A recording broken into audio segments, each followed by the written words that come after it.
Un jour je sais qui s'élèvera dans ma vie, même le Dieu d'Abraham, le Dieu d'Isaac, le Dieu que nous servons, le Dieu qui est au-dessus de toute nomination, au-dessus de toute autorité.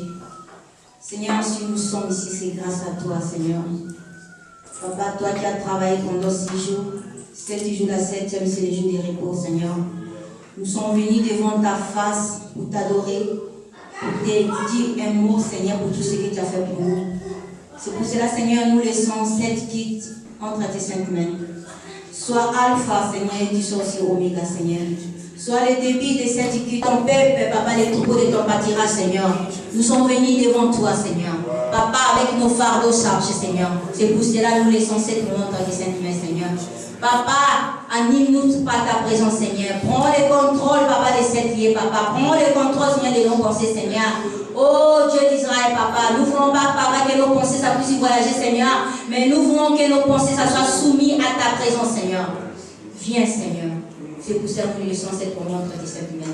Dans le nom de Jésus-Christ, qui nous a ainsi prié. Amen. Amen. Amen. Amen. Qui les condamnera? Christ est mort, bien plus, il est ressuscité, il est à la droite des Seigneurs et il intercède pour nous. Amen. Amen. Oui, c'est vrai. Si Dieu est pour nous, qui sera contre nous?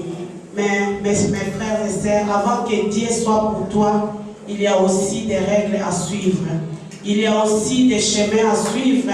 Afin que tu tapes ta poitrine, tu dis que si Dieu est pour nous, qui sera contre nous? Parce que maintenant, c'est comme un slogan. Tout le monde dit, oh, si Dieu est pour moi, qui sera contre moi? Mais est-ce que les dieux-là te connaissent?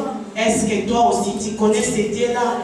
Avant que tu tapes ta poitrine pour dire que si Dieu est pour moi, qui sera contre moi? C'est pour cela, mes bien-aimés, je t'invite maintenant à entrer dans les sanctuaires de ton Père, à entrer vraiment en profondeur d'adoration. Parce que lui n'a pas épargné son Fils, parce qu'il est un Dieu d'amour. Il a donné son Fils unique pour toi et pour moi. Ce Dieu-là, il t'aime jusqu'aujourd'hui. Malgré tes péchés, malgré tout ce que tu fais, il t'a dit seulement de te repentir encore. Il est là, il tend sa main pour toi. Il t'attend. Les jours où toi tu vas connaître qu'il est ton Père, il est là pour toi. Parce que notre Dieu, il est l'amour. C'est par son amour, il avait envoyé son Fils unique. Un Fils unique pour lui. Il l'a livré à cause de toi et à cause de moi. Amen. Parce que notre Dieu, il est amour, il est là présent parmi nous. Parce que sa parole dit là où il y a 2 ou 3 réunis à mon nom, je suis parmi eux. Ne regarde pas à gauche, ne regarde pas à droite. Tu n'as pas beaucoup de temps pour adorer Seigneur. Peut-être toute la semaine, tu n'as pas eu cette occasion.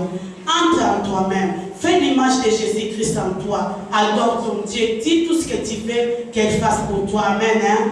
Oh, je demande à nos bien-aimés de nous entrer dans une adoration profonde. Chacun adore son Dieu comme il veut. Chacun lève sa voix comme il veut. Adore ton Dieu. Ne regarde pas ton voisin ni ta voisine. Entre vraiment en profondeur. Amen. Hein? Alléluia.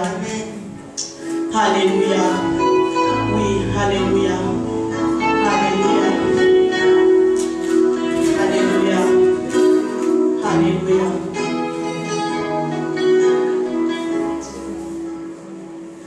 Nous te disons merci Père éternel. Alléluia. L'éternel Dieu, Seigneur, tu es Dieu. Oh, gloire à toi, Jésus. Nous sommes là pour toi. Nous sommes venus dans ces lieux pour toi, Saint Jésus. Toi qui n'as pas épargné son Fils, c'est pour nous. Toi qui nous as aimés dès le commencement de ce monde, Seigneur Jésus. Tu nous as choisis, tu nous as mis à part pour te servir, Seigneur. C'est pour cela que nous sommes là. C'est pour cela que nous sommes là, Jésus. Nous sommes là à cause de toi, à cause de cet amour, Jésus. Oui, Seigneur, tu es Dieu. Alléluia.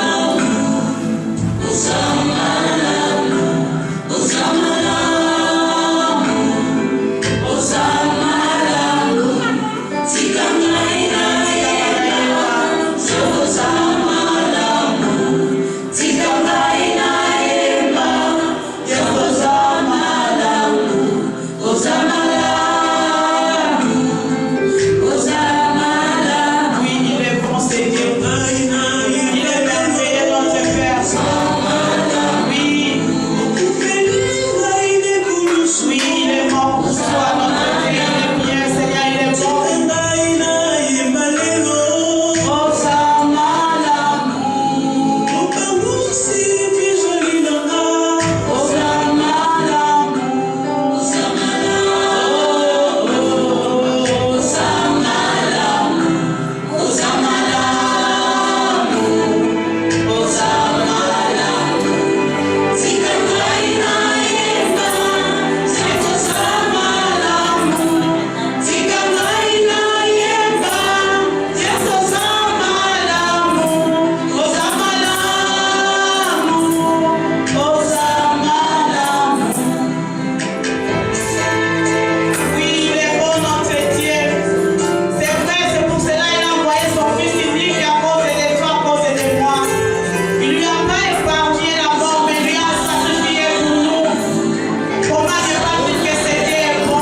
pouvons acclamer le Seigneur. Non, là, on n'a pas acclamé le Seigneur. Je mérite une acclamation et je mérite une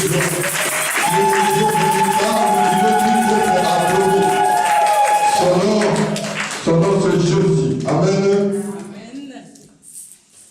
Je bénis ta présence, ma sœur. Je bénis ta présence, mon frère. Tu t'es déplacé pour venir écouter la voix de ton Créateur. Amen. Ce n'est pas un dimanche perdu pour toi. D'ailleurs, nous avons passé un moment merveilleux dans l'adoration, dans la louange.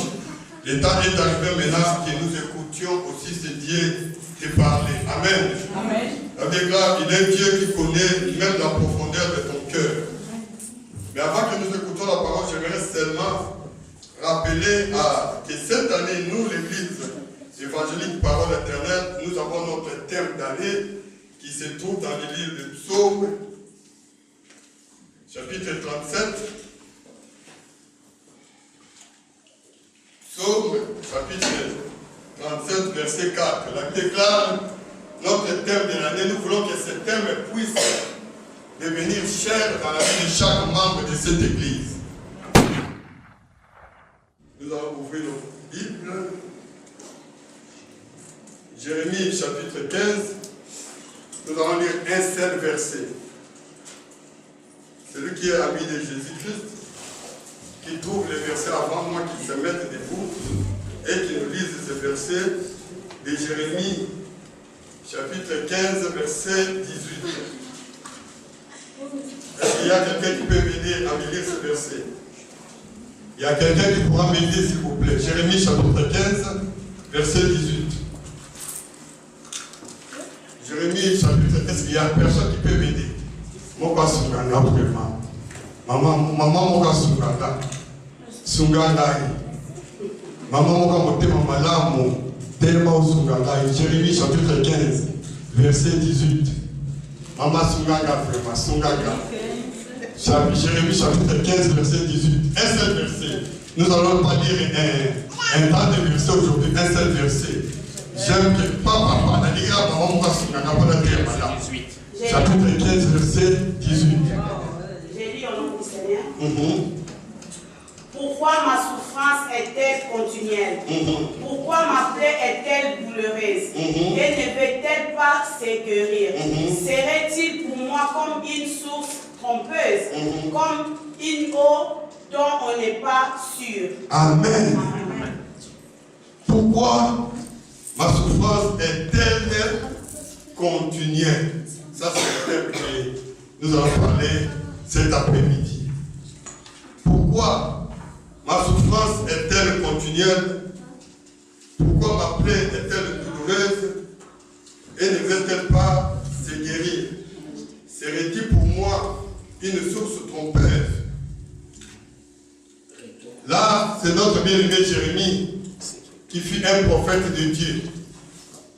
Jérémie, si vous lisez dans le chapitre 1 du même verset, le livre de Jérémie, vous allez savoir comment Dieu avait choisi Jérémie.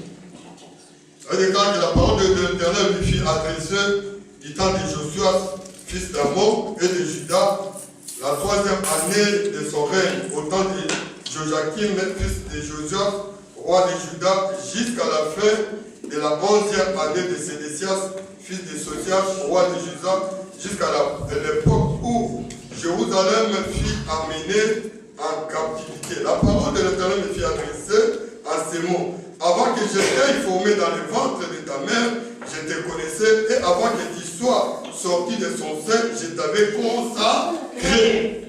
Là, c'est Jérémie. Jérémie, il était consacré par Dieu. Jérémie, il était choisi par Dieu comme prophète des nations.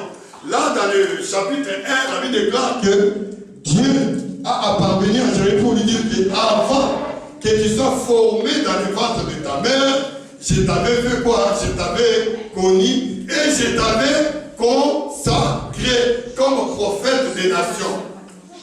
Donc Jérémie, c'est un homme de Dieu, un prophète que Dieu même avait consacré, même avant que Jérémie puisse exister dans le monde.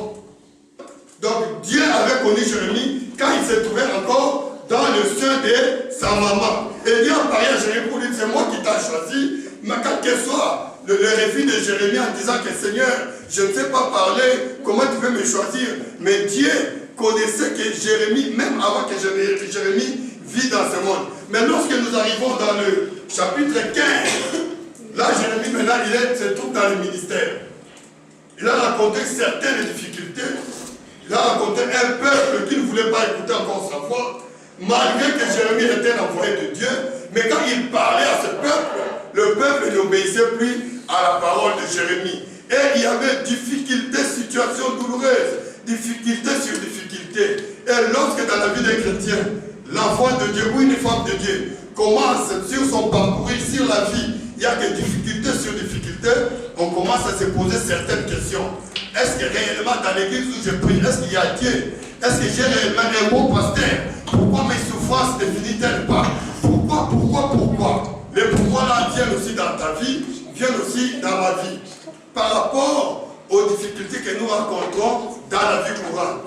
Et quand Jérémie a rencontré sa difficulté, là on est grave que Jérémie commençait aussi à se poser des questions en disant, pourquoi ma souffrance est-elle continuelle? Chacun de nous, comme nous sommes là, a une souffrance quelconque. Il y a de certaines, leurs souffrances sont visibles, qu'on peut remarquer. Mais il y a de certaines, leurs souffrances, ils pleurent la nuit, avant de dormir, ils pleurent. Mais quand il apparaît comme ça, on lui voit belle, bien maquillée. Mais dans son corps, dans son cœur plutôt, elle souffre, ou il souffre. Mais quand on vient à l'église, tous nous sommes beaux, nous sommes belles. Personne avec les yeux ne peut voir que tel ou tel là, il est en train de souffrir. Mais tel dans ton cœur, tu connais que Dieu est en train de souffrir. Mais il y a diverses façons de souffrance. Il y a certaines qui peuvent vous dire, moi j'ai une souffrance matérielle ou financière. Il y a d'autres qui pourraient te dire, j'ai la souffrance au niveau de ma santé. Il y a d'autres qui pourraient te dire, j'ai une souffrance au niveau intellectuel, au niveau de mon esprit. Donc tout ça, on appelle ça quoi? La souffrance. Mais le problème de Jérémie n'était pas d'avoir la souffrance. Mais le problème de Jérémie était que, pourquoi cette souffrance demeure éternellement? Donc parmi nous croyez qu'un jour quand je me marierai, ma souffrance finira. D'autres croient qu'un jour, si je trouve du travail, ma souffrance fera quoi? Va finir. D'autres diront même, si j'aurai les papiers, comme je suis demandeur d'asile en Suisse, les jours où j'aurai mes papiers, finir avec la souffrance. Bien aimé, il se rend compte, même s'il se marie, la souffrance continue. Même il a ses papiers, la souffrance continue. Même s'il trouve du travail, la souffrance continue. D'autres diront même, quand les jours où Dieu me donnera des enfants, comme mon mari me tourmente, où sont les enfants? Le jour où j'aurai des enfants, ma souffrance finira. Il se rend compte qu'il a même des enfants, mais cette souffrance demeure éternellement. Dites-moi des questions. Jusqu'à quand cette souffrance finira? Aujourd'hui, ton Dieu a écouté tes pleurs. Et l'Éternel va te répondre par rapport à toutes les questions que tu te poses quand tu te trouves toute seule. Amen. Amen. Bien aimé, une bonne prière pour un chrétien, ce n'est pas la prière que nous faisons ici à l'église. Une bonne prière, c'est quand quelqu'un se trouve toute seule dans une chambre qu'il ferme. À ce moment-là, il se rend compte qu'à gauche, la personne, à droite, même pas son mari, il est toute seule. Il va faire la prière qui vient dans son cœur. Là, s'il s'agit de prier à son Dieu, il va pleurer. Il y a certaines souffrances que tu ne veux même pas partager avec ton conjoint, même avec ton mari ou avec ta femme. Tu gardes cette souffrance toute seule. Amen. Jérémie a connu aussi ce problème. Mais je suis allé dans le chapitre 1, tout simplement pour faire voir que Jérémie fut quelqu'un que Dieu seul avait consacré. Mais pourquoi Jérémie devrait, dans sa vie, avoir de certaines souffrances qui étaient toujours continuelles? Amen. Avant que nous parlions de la souffrance, nous la rencontrons dans la vie. Je devrais d'abord définir qu'est-ce qu'est la vie. La vie, c'est une épreuve. La vie, c'est une responsabilité. c'est une mission. Il y a diverses raisons pour lesquelles nos souffrances sont quotidiennes. Il y en a diverses raisons. Peut-être si je donne la mienne, tu diras non, parce que je ne suis pas d'accord avec ça, je suis d'accord avec toi. Il y en a diverses raisons, mais moi, parmi les diverses raisons, aujourd'hui, j'ai choisi une seule raison. Pourquoi nos souffrances demeurent-elles continuelles? Je ne suis pas là pour prendre toutes les raisons. D'autres, tu crois que non, c'est à cause de ma tante qui m'a sorcellerie. D'autres diront à cause de mon oncle qui était sorcier, parce qu'on avait fait ça en Afrique. Tout ça, ce sont des raisons que toi tu connais. Mais moi, aujourd'hui, Dieu va nous révéler une seule raison qui est probable, une raison pour tout le monde. Amen. Amen. Je disais que la vie, c'est un combat, bien aimé. Alors, lorsqu'on parle d'un combat, on a un adversaire devant toi en combat. Et qui sera vainqueur, c'est celui qui sera plus fort que l'autre. N'est-ce pas? Lorsqu'il y a un combat, c'est l'homme fort qui va se battre et gagner son adversaire. Donc chaque jour, quand nous marchons dans la vie, nous devons savoir que nous sommes en train de combattre pour gagner quoi? Ta vie. Tu ne dois pas rester là, attendre qu'on vienne de te donner la vie dans un plateau d'or, où tu marches sur un tapis pour gagner dans la vie. L'homme ou la femme qui va gagner sa vie doit combattre fort et avec une attitude d'un gagnant. Quand tu commences ton combat, tu ne combats pas dire que la vie c'est trop dur, je vais échouer. Non. Tu commences le combat dans la vie, tu dis quelle que soit la puissance de la vie, mais moi, je vais gagner dans la vie. Est-ce que Amen? Amen. Amen. Je disais que la vie est un combat. La vie est une bagarre. Vous savez, dans la vie, le vent viendra sur ton chemin, la tempête s'abattra sur toi. Mais si tu es quelqu'un qui a une attitude positive, tu vas vaincre dans la vie. Souvent, le vent vient dans notre destinée pour nous déplacer de la destinée ou de ta finalité. Quand la tempête s'abat sur ton chemin, la tempête s'abat sur la vie de ton église, la tempête s'abat sur la vie de ton foyer. Les tempêtes, ce sont des maladies, c'est la pauvreté, c'est le chômage, c'est toutes ces choses-là. Et quand ces choses arrivent dans nos vies, souvent, ça te déplace dans les chemins de ta destinée. Est-ce que je me fais comprendre? Amen. C'est pourquoi la Bible dit que le vent peut être trop fort, le vent peut être violent, mais si toi tu as la foi, bien-aimé, tu continues à combattre positivement, avec une attitude de vainqueur, bien-aimé, tu finiras par vaincre le combat. Le problème n'est pas de combattre, mais le problème est de savoir que si je combats, où sera ma finalité. Toi, tu ne combats pas comme l'autre avait combattu. Toi, tu combats avec une attitude positive, une attitude de vainqueur. Lorsqu'on est sur l'océan de la vie c'est comme un océan dans lequel toi tu es dans une pirogue en train d'aller vers une destination quelconque. Mais dans cette destination, il peut y avoir des vents violents.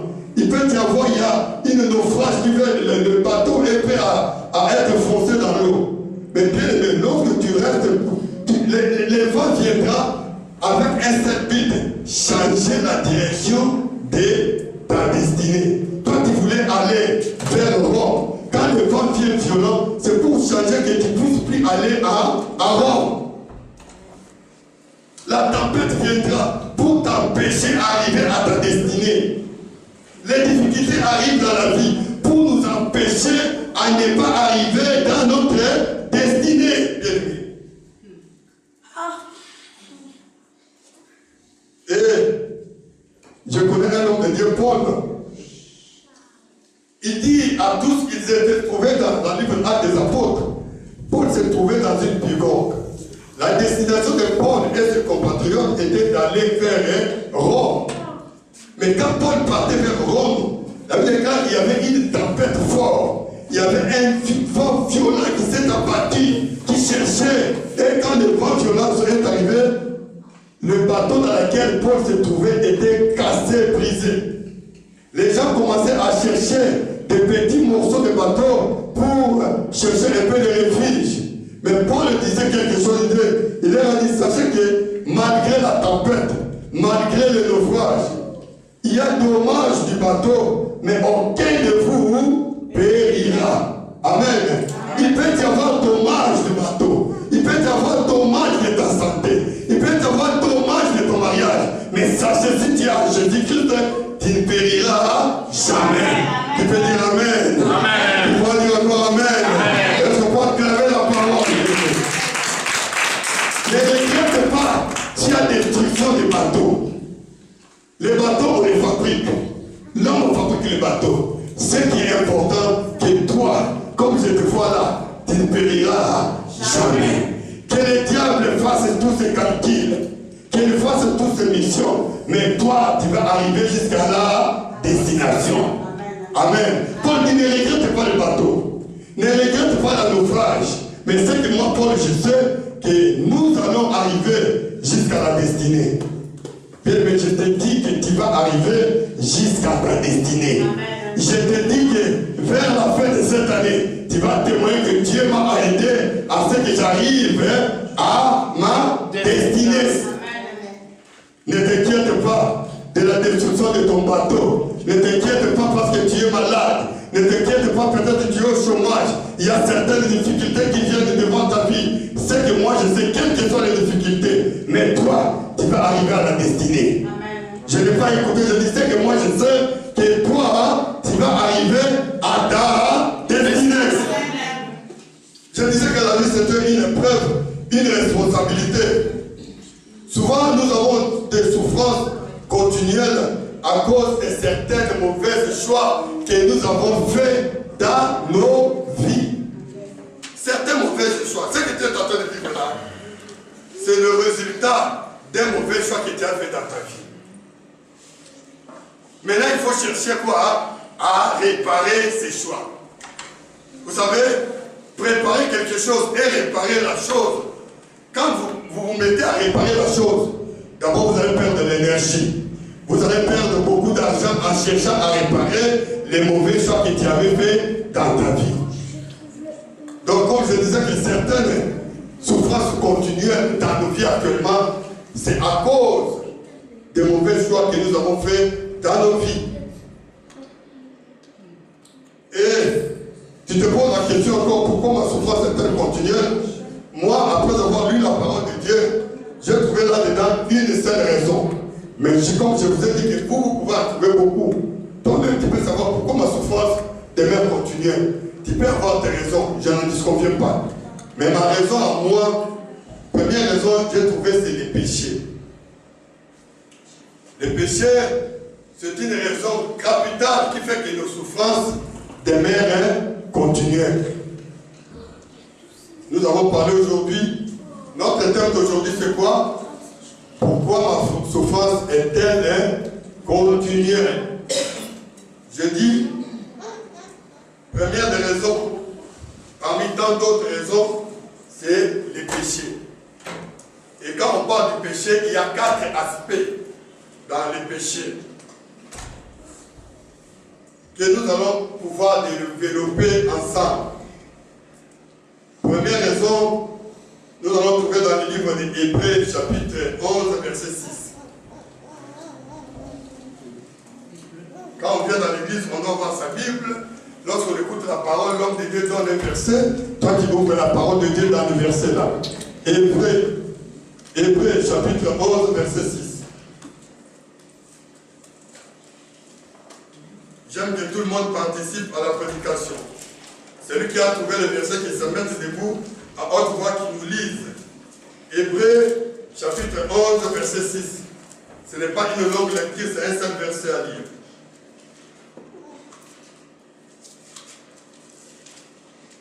Je demande à quelqu'un qui a trouvé de m'aider encore. Hébreux, chapitre 11, verset 6. Je prie au nom du Seigneur. Or, sans la foi, il est impossible de lui être agréable. Car il faut que celui qui s'approche de Dieu croit que Dieu existe. Et qu'il est le libérateur de ceux qui le cherchent. Amen. Hein?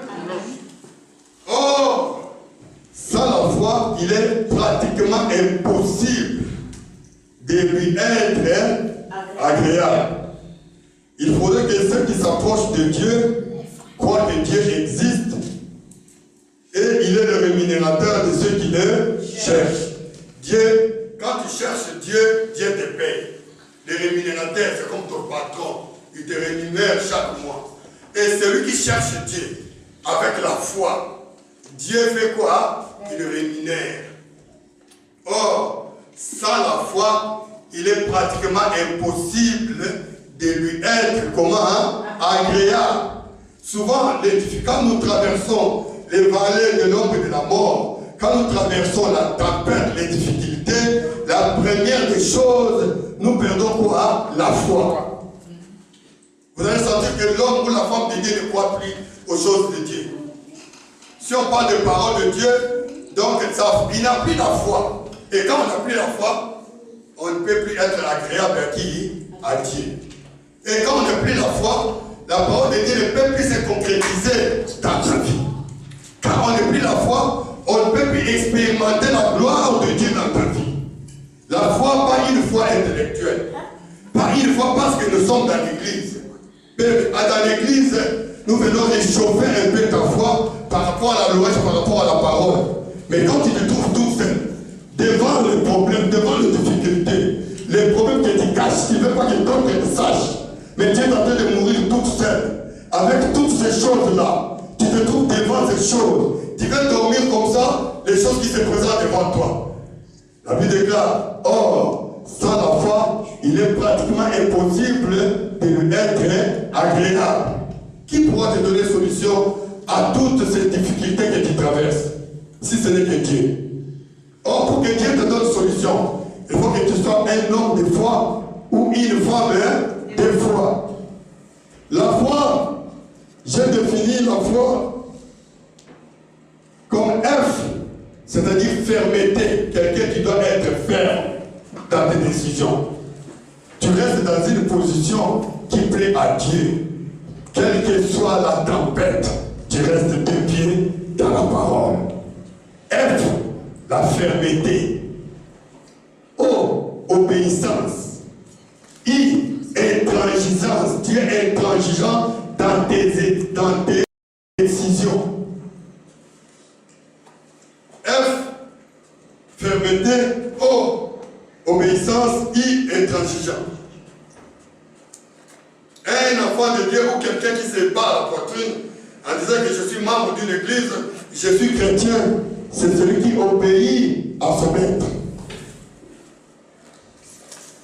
Je ne parle pas là d'une foi intellectuelle, je ne parle pas d'une foi commise, mais je parle d'une foi individuelle qui est basée en Jésus-Christ. Même si les choses ne marchent pas, tu dis qu'avec Dieu, je ferai des exploits. Humainement parlant, on dit que tout est foutu dans ta vie. Mais toi, tu continues toujours à croire. Tu ne crois pas à une personne, tu ne crois pas à un grand frère qui a beaucoup d'argent, mais tu crois à un Jésus que tu n'as jamais vu. La foi. Or, sans cette foi-là, c'est pratiquement impossible. C'est impossible d'être agréable à ce Dieu. Ça, c'est le premier aspect du péché. Un homme qui n'a pas de foi, qui est en train de commettre quoi? Un péché. Les choses de Dieu, nous les faisons avec foi. Il y aura beaucoup de gens qui chercheront à étouffer ta foi. Ton entourage cherchera à étouffer ta foi. Voire même, tes amis du travail vont chercher à étouffer ta foi. Les difficultés s'abattent sur toi pour étouffer ta foi. Mais toi, tu dois rester une femme de foi. Sans elle, il est impossible de lui être agréable. Il faudrait que ceux qui s'approchent de Dieu croient que Dieu existe et il est le rémunérateur de ceux qui les cherchent. Que tu cherches Dieu avec foi, Dieu va rémunérer ta vie. Je vais parler maintenant du deuxième aspect du péché. 1 Thessaloniciens 5, 17. C'est un enseignement, ce n'est pas une prédication. 1 Thessaloniciens 5, 17. Si quelqu'un trouve, il se met debout, il nous lit le verset. 1 Thessaloniciens 5 et 17. Thessaloniciens à côté de Nouveau Testament. À côté de Nouveau Testament.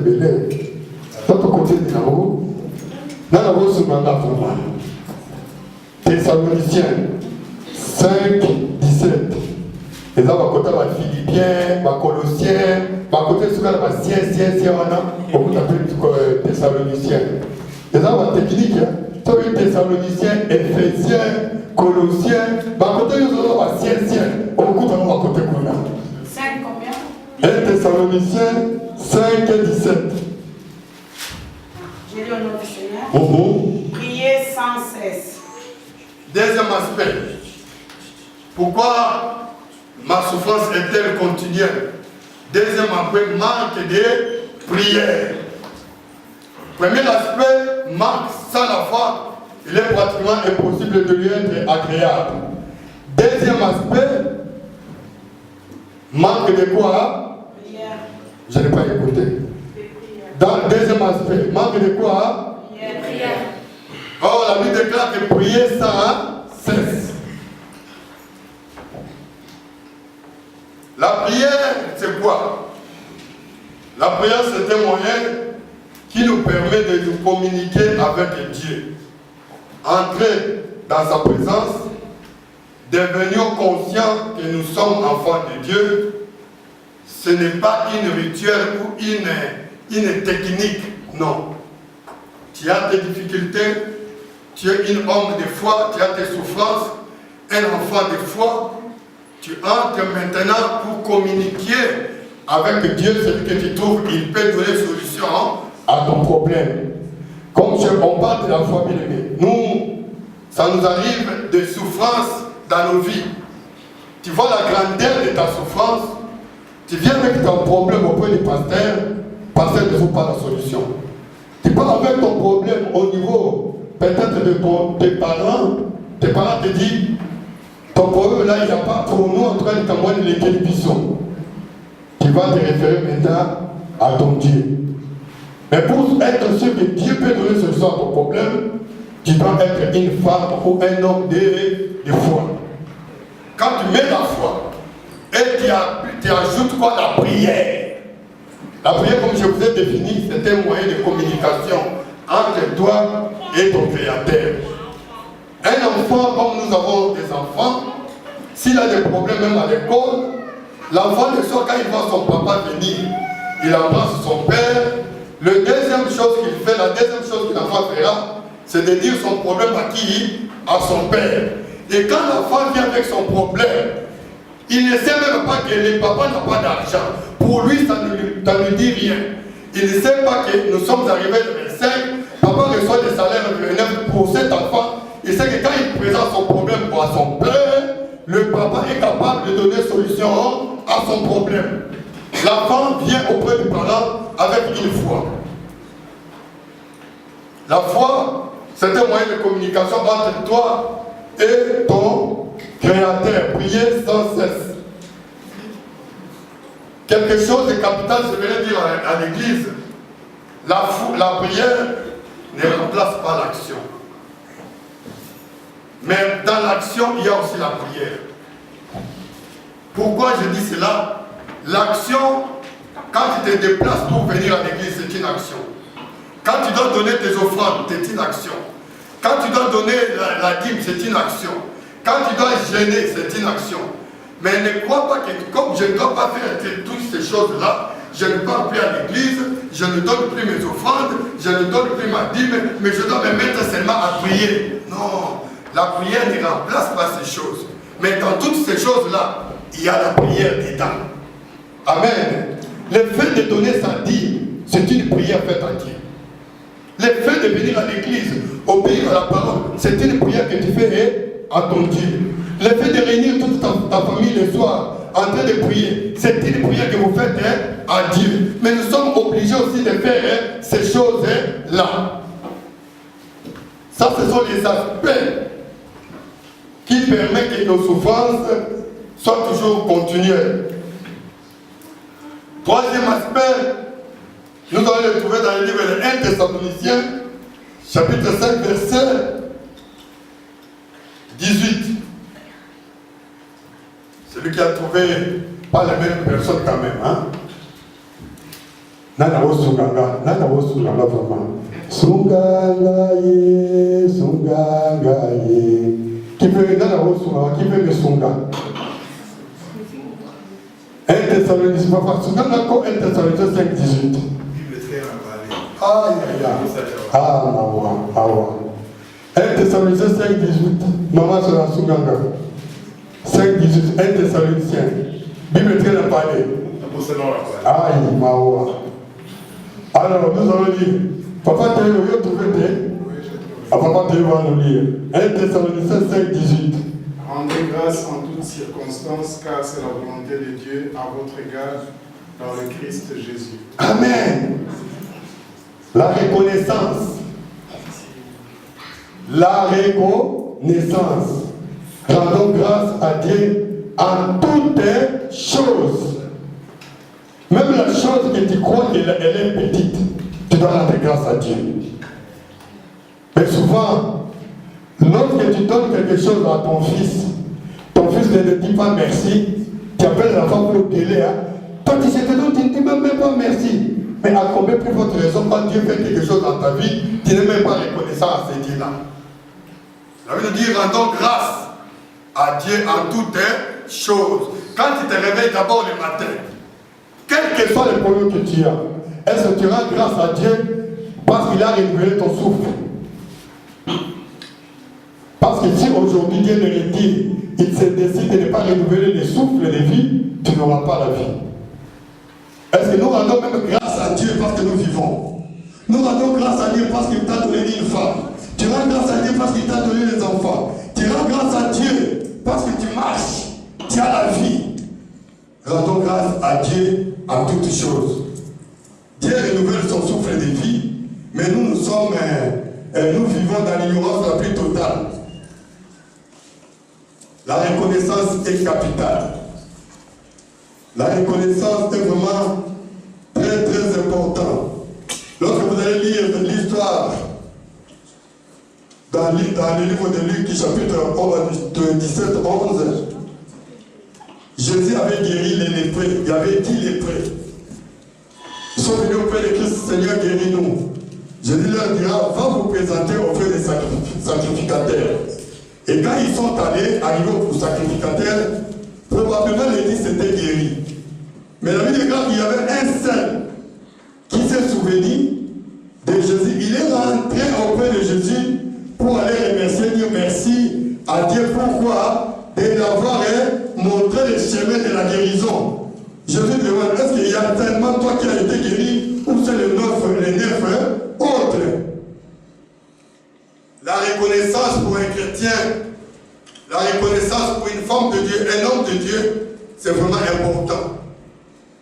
Nous devons être reconnaissants de tout ce que Dieu fait dans nos vies. Nous devons être reconnaissants de ce que Dieu continue à agir. Tu vois tes enfants grandir. Il faut être toujours reconnaissant. Ça, c'était le troisième aspect. Le dernier aspect, Psaume 34, 8.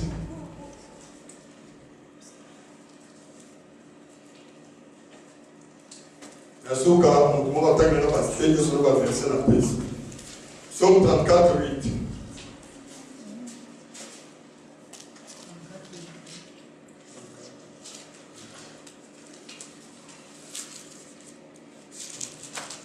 Psaume 34, 8. Qui a trouvé qu'il se mette debout?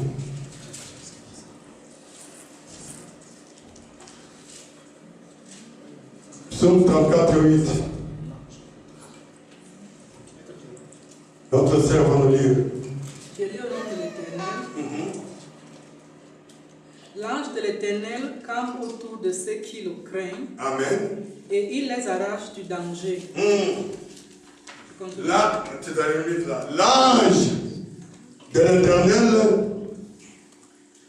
L'ange de l'Éternel, campe au-dessus de ceux qui le.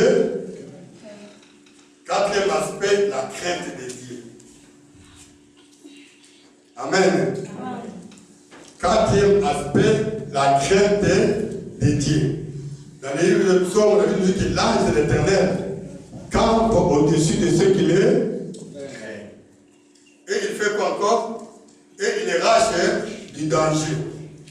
Pour que l'ange de l'Éternel campe au-dessus de toi, pour qu'il te protège, t'arrache au danger, il faut que tu sois une femme ou un homme qui craint l'Éternel. La crainte de Dieu. La crainte de Dieu, nous ne devons pas craindre Dieu seulement quand nous venons à l'église. Non. Nous ne devons pas craindre Dieu parce que le pasteur est là. Non. Même quand tu vis dans un endroit où il n'y a aucun membre de ton église, tu dois craindre Dieu. J'écoutais quelques jours passés, il y avait des auteurs qui venaient à l'église. Ils viennent à l'église, quand l'église est finie avant de rentrer, ils demandent, il est quelle heure? On leur donne l'heure, il dit, ah, on attend encore. Si on monte dans les bis, à cette heure-là, il y a des contrôleurs. Les chefs de l'église, ils savent à quelle heure il n'y a pas de contrôleurs. Les heures de pointe, ils savent que dans les heures de pointe, il n'y a pas de contrôleurs. Ils savent. Ils demandent, pasteur, il est quelle heure là? Je dis peut-être 14h30, donc on attend encore. Ils savent que vers 15h30, c'est l'heure de pointe, il n'y a plus de contrôleurs. On doit craindre Dieu. Parce que Dieu, il existe partout. Il est partout. Même si le pasteur n'est pas là, même si ton mari n'est pas là, même si ta femme n'est pas là, même l'enfant de Dieu doit craindre Dieu. Parce que Dieu te voit là où tu te trouves. La crainte de Dieu. La crainte de Dieu, pour ta vie, ça doit être la vie de chaque jour. Ne dois pas dire que lundi, mardi, je crains Dieu, mercredi, jeudi, je fais ce que j'aimerais faire. Nous ne devons pas, mes bien-aimés, il y a une différence entre la crainte de l'homme et la crainte de Dieu. Lorsque tu commences à craindre l'homme, ça devient une servitude.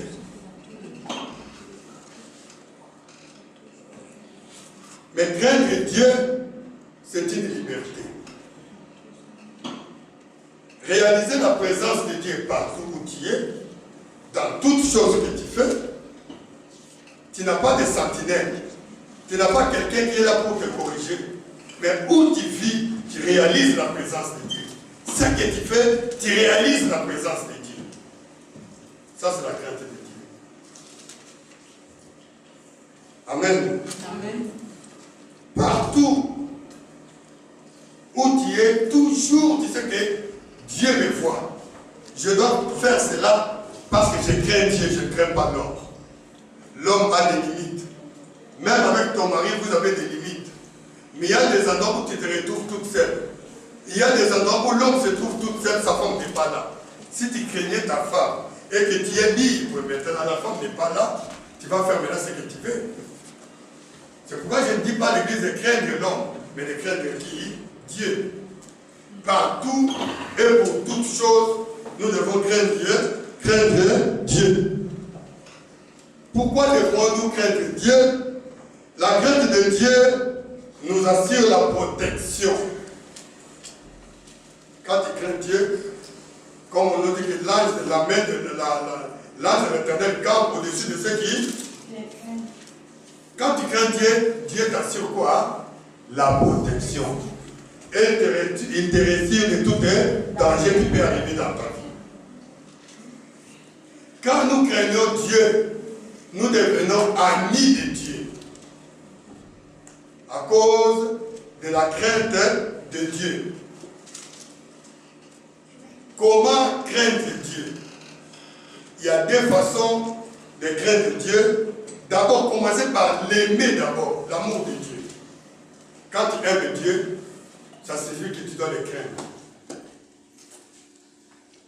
Aimer Dieu sans pouvoir le partager avec d'autres soucis ou avec d'autres affaires, c'est l'amour de Dieu. Les disciples ont posé la question à Jésus-Christ, Seigneur, qu'est-ce que nous pouvons faire pour montrer que nous t'aimons sincèrement? Non, ils ont dit quel est le premier et le plus grand commandement de la loi. Le premier et le plus grand commandement de la loi. Le Seigneur dit, aimez Dieu de tout votre cœur, de toute votre pensée et de toute votre force. L'amour de Dieu. Et là, nous venons de survoler les 4 aspects qui fait que nous puissions être toujours sous une souffrance qui est continuelle. Je vous ai parlé de la prière, je vous ai parlé du manque de foi, manque de la reconnaissance et la crainte de Dieu. Amen. Lorsque nous avons ces choses-là, bien-aimés, nos souffrances prendront fin. Et si nous ne voulons pas appliquer ces choses, nos souffrances vont demeurer continuelles. Amen. Amen. Que Dieu vous bénisse. Est-ce qu'on peut acclamer la parole de Dieu?